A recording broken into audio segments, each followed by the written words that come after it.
Hey guys, Cruz here. Welcome back to the JokerPack 2.0. Alright, so since the last episode, I have done a ton of work around the base. I don't even know where to begin, but let's just begin down here, I guess. Okay, so I switched out all of the the Java barrels with these basic caches, and I think I have a hardened cache right here. These things are really cool. They're the thermal expansion equivalent of the Java barrels.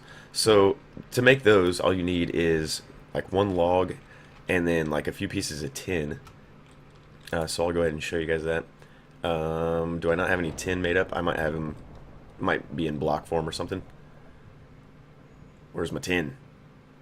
Maybe I don't have any tin. What's that? Oh, there's tin right there. Okay, I'm not used to that tin. I thought it was I thought I had the Tinker's tin there.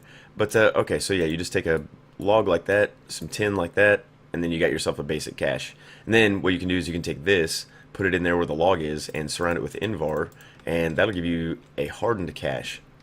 Now, if we check this out, you can take out the wrench here. The only bad thing about this is it doesn't show you exactly how many you have in there. It does have this little bar here to tell you like how full it is, but it doesn't give you an exact number unless you wrench it, and then you can shift and look at it, and it says 14,761 stone. So yeah, I got quite a bit of stone, quite a bit of cobblestone, got some other stuff over here. So yeah, it's pretty cool. It's actually a lot cheaper than the Java barrels, kinda.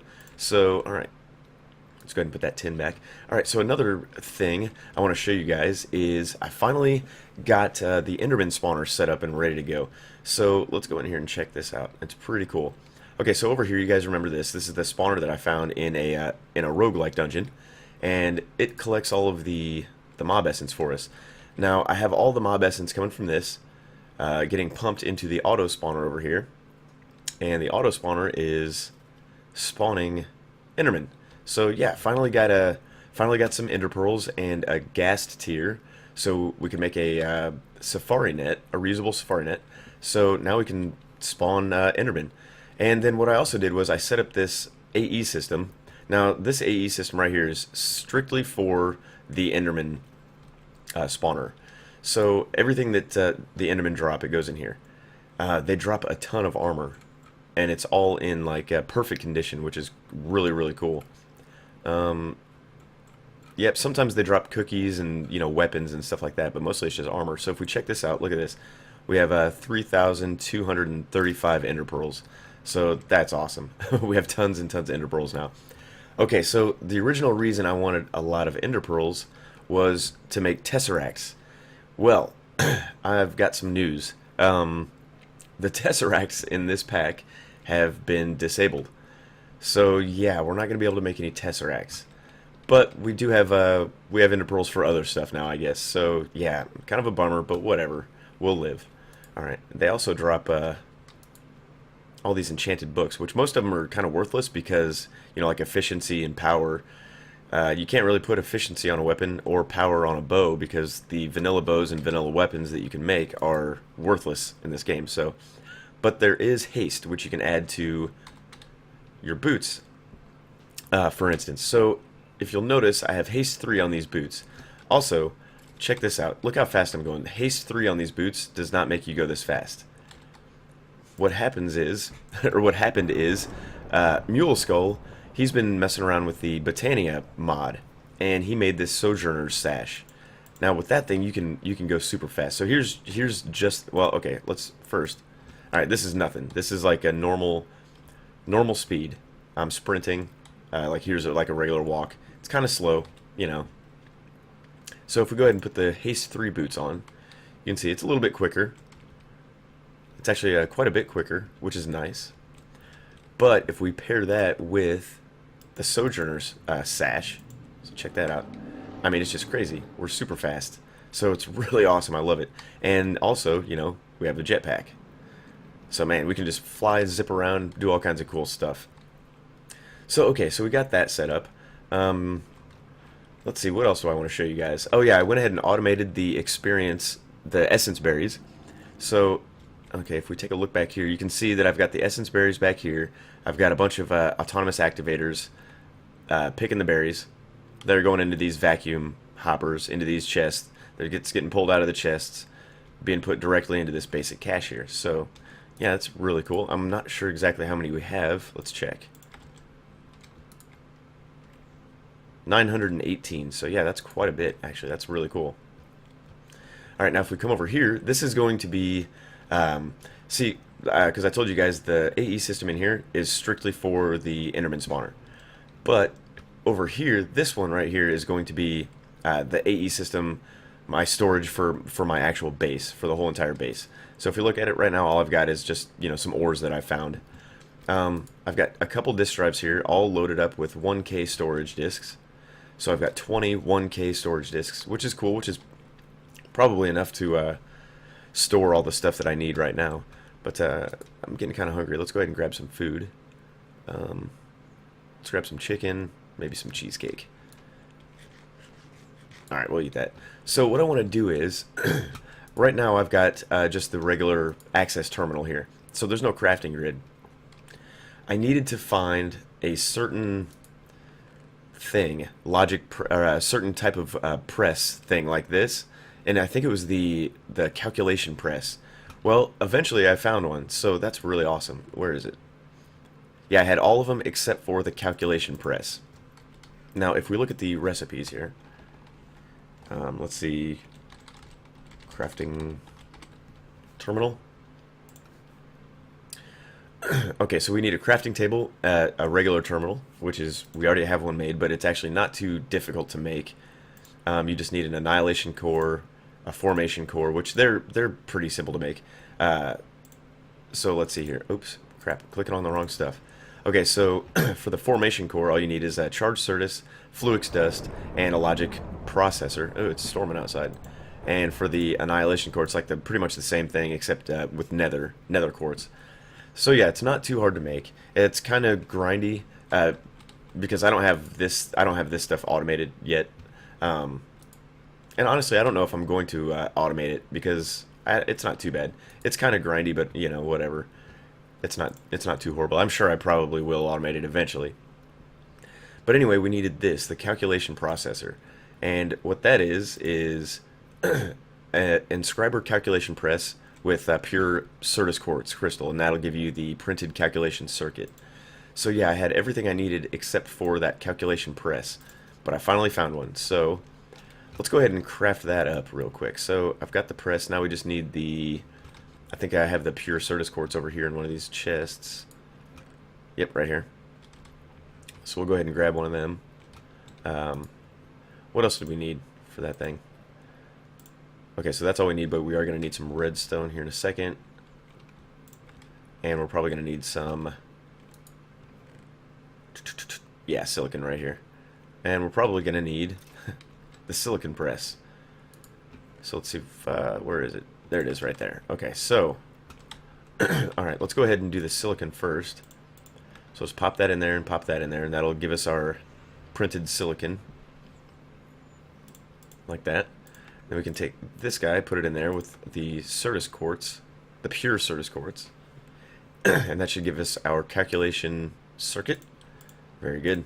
Then we just put the calculation circuit, redstone, and printed silicon in there.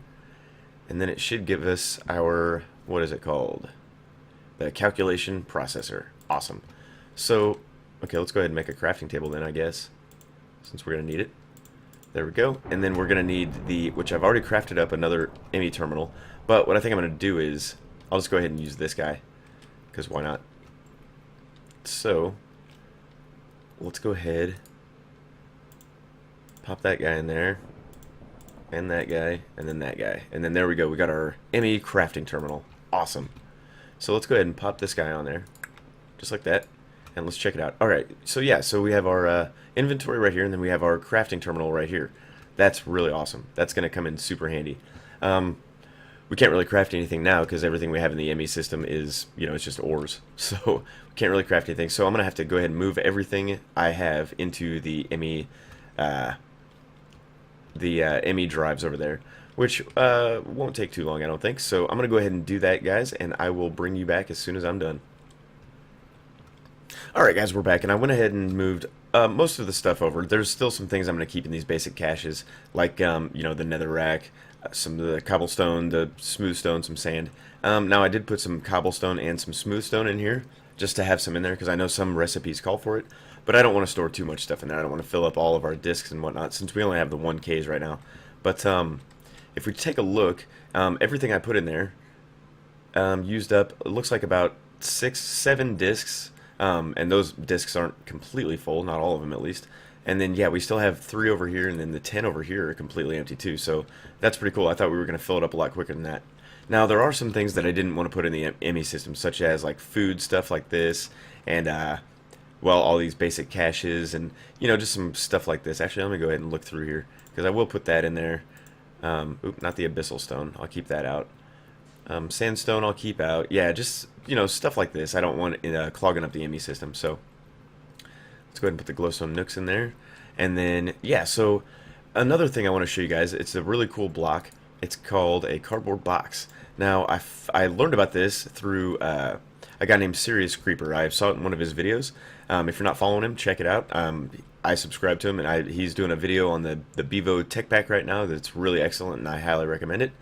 But anyway, so you take this cardboard box. First off, how to craft the cardboard boxes. You need 4 sawdust. So, all right, let's go over here. Let me grab some. Let's just grab some oak wood. I'll grab a couple planks. Now, or a couple logs. I'll turn them into planks. Okay, so you go over to your sag mill, and you put some of these oak wood planks in there, and it's going to give you sawdust. Or wood pulp, I guess. Sorry. It depends on what mod you're using. Sometimes it's sawdust, sometimes it's wood pulp. I guess in this case, it's wood pulp. So if you take 4 of those guys and just put them like that, you'll get yourself a cardboard box. Now these things, that's super cheap for what these things do. They're pretty amazing.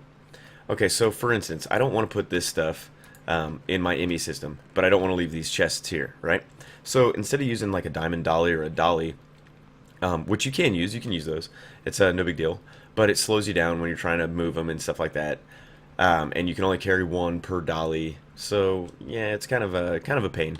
So what you do with these boxes is you just take the box and you right-click it, and it'll cover up the item that you want to carry. Any block will do. I think this will even work with spawners. Yeah, and then you just take the block and you break it like that, and it'll put it in your inventory. You can take it anywhere, and like set it down right there. And then if you want to take off the cardboard box, you just shift right click.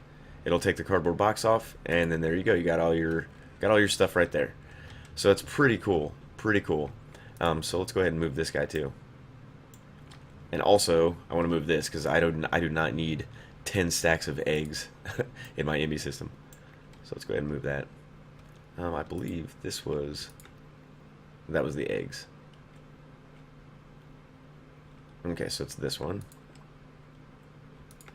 There we go. Yeah, I'll just leave that stuff there for now. Why not? So yeah, it's a pretty cool block. So let's go ahead and put those away. That one too. All right, awesome. Didn't I have 3 of those things? Oh, maybe that's the other one. Strange, weird stuff happening with the old inventory. All right, so another thing I want to show you guys is the machines I have over here. As you can see, they are now resonant machines. I upgraded them to the highest tier possible, which is awesome. So if we check out the augmentation for this one, for the furnace, I have 3 of the speed augmentations. So this thing is like super crazy fast. It's insane. Oh, actually, I need to go ahead and put a chest there. Okay, I'll do that later. But anyway, yeah, I've got 3 speed upgrades on that guy. On this one, I've got 3 speed upgrades plus a secondary sieve upgrade, this alone gives me a plus 10 secondary chance, but all these speed upgrades just nullify that, so it's kind of pointless. But that's fine. So let's go ahead and grab some, like, I don't know. We'll grab a stack of iron, I guess. And we'll go ahead and pulverize that. I'll show you guys how fast this is. It's pretty dang fast. Alright, so make sure it's configured correctly. Yeah. Alright, so we pop some iron in there. Yeah, and you can see the pulverizer just going through it like crazy. And the furnace keeping up, just smelting it like crazy. It's going so fast. That's awesome. So yeah, I'm really glad that you can upgrade the thermal expansion machines now. It's really cool. The upgrades themselves aren't too difficult to make. There was one that kind of threw me for a little bit of a loop, but it's not difficult. It's just kind of it was kind of confusing at first, and I'll show you what I mean. I think it was one of the speed upgrades. No, one of these. It's got to be one of these, right? Yeah, it was this one here. So all this stuff is really easy to get, right? You know, you just got bronze, you got fused quartz, you got glowstone dust, you got some wool, whatever. Well, I tried crafting it up and it wasn't crafting. I was like, what the heck is going on? Then I looked a little bit closer, and it's rock wool. It's not just regular wool. So I was like, oh, what the heck? How do you get rock wool? And it wasn't showing me a recipe on any of these. There's like a certain color you have to look at. Let's see if we can find it. Rock wool. It's like a certain color of it that you have to find in order to get the actual recipe. Oh, here it is, I think. Yeah. So I don't think it's like that for any of them except for that one. Yeah, so you have to click on the light gray rock wool, which is like the default color of rock wool. So if you click on that, you can go here and you can see that, okay, you need slag. You smelt slag, and that gives you rock wool. Well, slag is really easy to get. All you do is, well, it'll show you. Just sand and any kind of ore dust, or, I mean, it's just all kinds of stuff. Sand and any kind of ore dust will give you a 25% chance of slag. So that's how you get slag. So I made up a bunch of slag and then smelted it up, got some rock wool, got those upgrades ready to go, and yeah, everything was great. So, alright, now I want to show you guys, before I do any more with this stuff, I want to show you guys the progress on, well, actually I'm going to show you this second, the progress on the ravine. I want to show you Joker's Hellish Kitchen and Arboretum. So this is what Dutch has been working on a lot lately. So we got our tree farm here. It's not anything too special. It's just a tree farm. But if we go in here and check out this, this is awesome. Like Dutch built this, and it's just amazing. There's all kinds of food and drinks and stuff back here. Just all kinds of cool stuff. We got a cookie jar. We got looks like we got some stuff laying out here on this dinner plate. There's a bell. You can ring it for service. And yeah, so he's got like just a bunch of random food in these dispensers here. You just click on this. Oh, it must be empty. Oh, is all this? There we go. Yeah, you just click on that and it like pops out spring salad, or any kind of random food like that. So it's really cool. You just come in here and just click on a button and get some random food. So let's kind of check out what he's got going on in the kitchen here. It's pretty cool stuff. So he's got a cutting board here, which is awesome. So now you can craft things that use a cutting board without actually having to use the cutting board in the recipe, since you're using a cutting board to do it, which I thought that was pretty cool. And then we got these Mr. Crayfish's mods, which are really cool. There's just, it's like a little cupboard, or a cabinet, I guess. And he's got a fridge here. He's got a freezer here. He's got an oven here. Just all kinds of cool stuff. There's the oven overhead. He's got a pot right here, I guess. Just all kinds of stuff. We got the Pam's tools right over there. And if we come over here, we've got all these ferment barrels. We've got a fruit press. He's got a stone basin. This is like a salt maker thing, I guess. I'm not sure exactly how it works. Do you just... Oh, okay, you just right click on it and it gives you some salt. Probably have to wait for it to go through its little cycle. Yeah, so then over here... Actually, let's check out what's in here. Oh yeah, this is just his food chests. He has a lot of the food just pumped into his kitchen right here, which is pretty cool. So here's another thing that's that I thought was pretty hilarious. So he made a bathroom, okay? So if we go in the bathroom, you can see that we've got a sink, and he's got a toilet, and everything looks normal. You can actually get on the toilet. You can sit on the toilet. It says press F for farts, but it's actually semicolon for me. So if you hit semicolon, yeah, you're crapping your pants all over the place. That's hilarious. I think that's really hilarious. But then again, I'm kind of immature, so yeah. So yeah, that Mr. Crayfish's mod is seems pretty cool. You can do all kinds of cool stuff with it. So let's get out of here. That's kind of strange, right? There we go. Okay. Oop. All right. So I don't know what else I want to show you guys. Man, I've done a whole bunch of work, but I've pretty much just showed you guys everything that I've done. So yeah, it took a long time for me to do, but not a very long time for me to to explain to you guys. So let's see here. I know I want to upgrade this. I want to get some auto crafting stuff online, and I know it's done a lot different in AE2 than it was in AE1. Like for instance, you don't have the big max. You have just the singular molecular structures and stuff. So I'm gonna have to kind of mess around with that and kind of work with those a little bit. And also, what I want to do is actually, now that I think of it, I was saying I wanted to put a chest over here. Well, yeah, I will put a chest over here, but then I'll put like an ME cable connecting it to the system, and that way it'll just put the stuff directly into the ME system from here. So yeah, I think I'll do that. I'm not sure exactly what else to show you guys. So, all right, yeah, look at all this. See, okay, so here's some of the things. They drop cookies. Those are from the Infernal mobs. And then here's some books: Bane of Arthropods 4 and Fortune 2 Affinity 1. Which the affinity is actually useful, but fortune is unfortunately useless because you can't put it on pickaxe, obviously. So, alright guys, I think that's going to go ahead and do it for this episode. I'm going to figure out some other stuff to do for the next episode. It'll probably be something to do with the AE2 and auto crafting and stuff like that. If I had to guess, that's what it would. That's what we're going to be doing in the next episode. So I'm going to go ahead and kind of clean some of this stuff up, make it look a little nicer, get rid of some of these empty caches, and kind of arrange these, maybe put them in a different place, just stuff like that. And yeah, so I will see you guys in the next episode. So thank you very much for watching. I really appreciate it, and I'll see you guys later.